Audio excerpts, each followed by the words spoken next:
Ahí estamos hablando con el doctor Maximino Peña, él es gastroenterólogo que va a hablarnos de este tema muy común en Panamá y sobre todo para esta época en donde todo el mundo tiene problemas estomacales y no sabe realmente si es la Helicobacter o si es un problema de estreñimiento o si es un problema de alguna úlcera. Para eso estamos hablando. ¿Sufre el panameño constantemente? ¿Y usted que en su clínica recibe muchos panameños con problemas estomacales, doctor? Bueno, buenos días ante todo. Sí, recibimos a diario muchos pacientes que tienen algún tipo de sintomatología en el tracto gastrointestinal y sobre todo sintomatología en el tracto gastrointestinal alto, refiriéndonos a la parte sobre todo del estómago. Y las personas creen muchas veces que esta sintomatología se debe principalmente probablemente a algún problema de infección.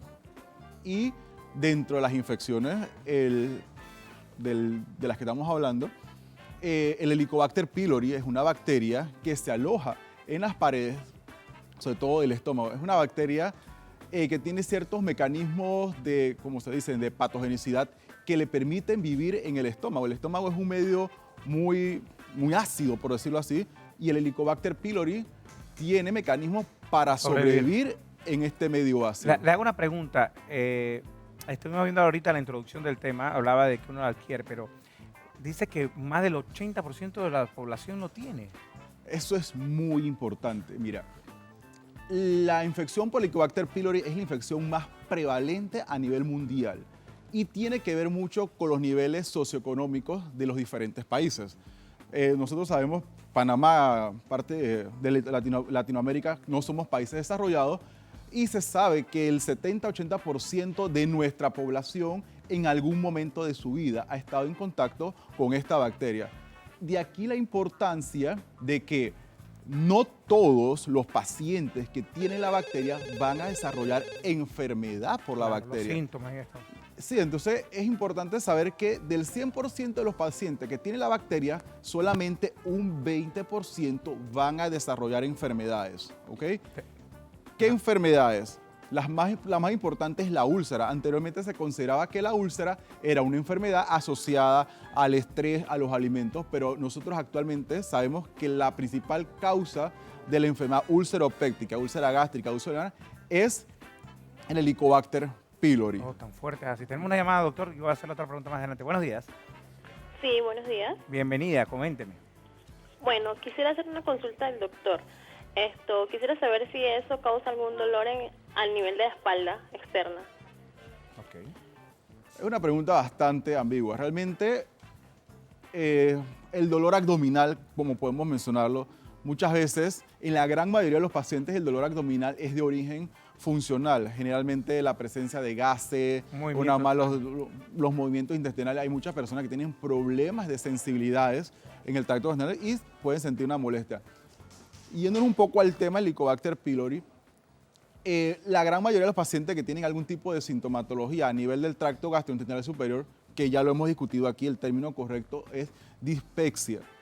Y nosotros sabemos que la gran mayoría de los pacientes que tienen dispepsia no se debe a la bacteria. Generalmente también entra dentro de un grupo de trastornos funcionales, que el estómago no hace la función de relajación, acomodación, vaciamiento, claro, y el paciente tiene sintomatología. Ahora, le hago una pregunta. El caso de la Helicobacter, que es el tema principal de esta enfermedad, ¿cómo saber de que este tipo de esta bacteria te está causando ya un daño? O sea, ya empezó a trabajar en ti, como me dijo que solamente el 20% desarrolla la enfermedad. ¿Cómo saber de que estás teniendo problemas con la Helicobacter? Ok, mira, en un paciente, lo principal, el paciente tiene que tener sintomatología. Y la sintomatología principal es la dispepsia, ya sea dolor epigástrico, sensación de llenura, eructos, náuseas, vómitos. En ese grupo de pacientes... ¿Qué tan seguido de los vómitos? ¿Ah? ¿Qué tan seguido? ¿Son esporádicos no, o casi todos los días? Cuando un vómito se convierte en un síntoma de alarma, es un vómito constante. ¿Me explico? O sea, que el paciente persiste. No, y que si vomito hoy no vomito en un mes. No, eso no. Es algo muy esporádico, ¿ok? Vómitos de tipo persistente. ¿Dolor abdominal? Dolor sobre la parte superior del abdomen o alrededor del ombligo, que es más o menos el dolor tipo dispepsia. O inclusive nosotros podemos orientarnos, dependiendo del tipo de dolor que tiene el paciente, más o menos si el paciente tiene una úlcera úlcera gástrica, una úlcera duodenal. Generalmente el paciente que tiene sintomatología parecida a úlcera gástrica es que come y siente dolor, ¿ok? Claro. O el paciente que a veces también tiene sensación de fatiga y se le alivia con la alimentación. Entonces, son síntomas que más o menos nos van orientando. ¿Hacia dónde ir? Hacia ahí.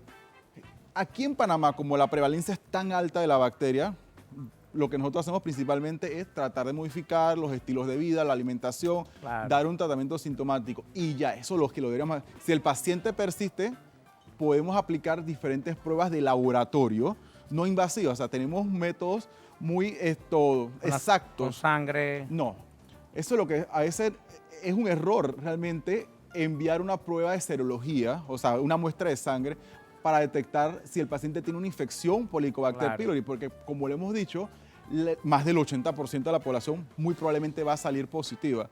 Por eso existen dos pruebas que son mucho más específicas, que es la prueba en heces, que se llaman antígenos fecales por Helicobacter pylori, y una prueba que se hace del aliento, también por Helicobacter pylori. Si esta prueba es positiva, es muy exacta de que el paciente tiene en las paredes de su estómago el Helicobacter pylori. Tenemos mensaje de WhatsApp. Está interesantísimo este tema. Como bien lo dijo, el panameño le toca fuerte. Dice, viene con mitos y realidades. Buenos días. ¿Es cierto que la cerveza hace crecer más la bacteria? Eso es un mito. O sea, eso no está realmente... Yo había escuchado eso también. Créeme que yo no. De que la cebada y que no. Eso es falso, totalmente. Eso es totalmente Tómese falso. su cervecita con confianza, hombre. Y si es fría, mejor. No, y con respecto al diagnóstico, para salir un poquito la idea del diagnóstico. Tenemos otro mensajito, señor productor. Es que está la gente queriéndonos con todo. Venimos. Dice, hola, a mí me diagnosticaron eso, pero no me da dolor ni causa debilidad, mareos, acidez, reflujo. Tomé el tratamiento y se me quitó, pero ahora estoy embarazada y tengo los mismos malestares. ¿Eso me puede afectar en el embarazo? Dice la Bueno, a ella ya se lo erradicaron, supuestamente ya tomó tratamiento para Helicobacter pylori. Muy probablemente tenga síntomas asociados a enfermedad por reflujo gastroesofágico, que ya lo hemos discutido también, y que estos síntomas de enfermedad por reflujo gastroesofágico son mucho más prevalentes en las mujeres. ¿Se puede eliminar el Helicobacter? Claro que sí, el Helicobacter pylori se puede eliminar, como toda bacteria, a través de terapias de erradicación. Por eso es que es muy importante seleccionar el paciente que realmente tiene enfermedad asociada al Helicobacter pylori, porque como es una bacteria que vive en un medio muy inhóspito, o sea, el estómago, la acidez. No, sí, exacto. Los tratamientos, como lo dice la gente, son muy fuertes. O sea, tenemos que utilizar altas dosis de antibióticos, ¿ok?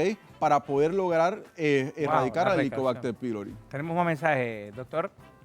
A ver, ¿qué nos dicen nuestros amigos en WhatsApp? Dice, buenos días, mi abuelita tiene 74 años y tiene la bacteria de pylori. Toma el tratamiento que le manda, doctor, se lo toma al pie de la letra y aún esa bacteria la tiene. ¿Tiene que tener una dieta? Creo que es una pregunta, creo. Ok, probablemente lo que le ocurrió a esta paciente fue que no logró erradicar el Helicobacter pylori. 74 años. Tiene 74 años de edad. ¿No es peligroso el tratamiento para esta señora? Si está bien indicado, no es peligroso. O sea, no debe ser peligroso. Es prácticamente a base de antibióticos. Lo que es importante siempre que tenemos un paciente que tiene sintomatología del tracto gastrointestinal es evaluar también los síntomas de alarma. Eso es importante. Si el paciente, aparte de la sintomatología, tiene pérdida de peso, hay síntomas de anemia, los vómitos que acabamos de mencionar, entonces este es otro paciente que se evalúa desde otro punto de vista. Este es un paciente que tiene que hacérsele una endoscopía. Esta es otra forma de diagnosticar el Helicobacter pylori, a través de la visualización directa de las paredes del estómago, observándose qué tipo de enfermedad o qué tipo de lesión tiene ese paciente asociado probablemente a la bacteria. Wow, 74 años, muy bien. Yo le daría una endoscopia si persiste con la sintomatología, claro. Buenos días, ¿tenemos una llamada? Sí, buenos días. Hola, ¿cómo está? Bienvenida. Bueno, gracias. Una pregunta para el doctor. Yo tengo 49 años, yo toda la vida he sufrido del estómago, hígado, o sea, vísceras. Y me mandaron una prueba casualmente del pylori, pero me la mandaron en sangre. Yo quiero saber qué tan efectivo es porque yo siento que me la hice, me salió negativo, pero yo he seguido con mis problemas. Yo quiero saber qué tan efectivo es o si debo de hacerlo y si se hace en ayunas. La otra prueba, que en excremento creo, ¿no? Lo que estamos hablando casualmente ahorita. Gracias a usted por llamar. Ok. La prueba serológica no es una prueba que actualmente se recomiende para los pacientes. Es muy abierta. Es que lo que pasa es que, al igual que, por lo menos para darte un ejemplo, que el virus del dengue, o sea, existen diferentes cepas o diferentes tipos, o sea, todos el Helicobacter pylori, pero existen diferentes serotipos, cepas de la bacteria. Entonces, las pruebas serológicas están hechas específicamente para algún tipo de cepa. Si el paciente no tuvo esa, no va a marcarlo. O sea, probablemente sí la tuvo, pero no va a salir positivo. Y es una prueba que no te indica infección aguda, porque lo que nosotros no sabemos es que sí, como lo dijo el BTR, el Helicobacter pylori es una bacteria que nosotros adquirimos muy temprano en la niñez o temprano en la juventud. Ya el que va a tener el Helicobacter pylori a los 15 años de edad ya ha estado en contacto con la bacteria y en el 80% de estas personas no va a desarrollar ningún tipo de enfermedad. Por eso de ahí que se necesita pruebas mucho más específicas como los antígenos fecales o la prueba del aliento para hacer el diagnóstico preciso de la infección. Cuando uno se va a hacer entonces el examen de Helicobacter, ¿usted recomienda que se haga examen de heces en cualquier laboratorio? Y que pida que es para hacer la prueba de Helicobacter. No, sí, el médico lo tiene que indicar, hacer se llama así, antígenos fecales por Helicobacter pylori. No necesita ayuno, sencillamente un poco engorroso porque la gente lo único que tiene que ver es una muestra de heces. Ok, muy bien, interesante el tema y como siempre le digo al final de este segmento, amigo televidente, no se automedique. El caso suyo es muy diferente al de su familiar o el de su vecino. Para eso siempre visite a un profesional.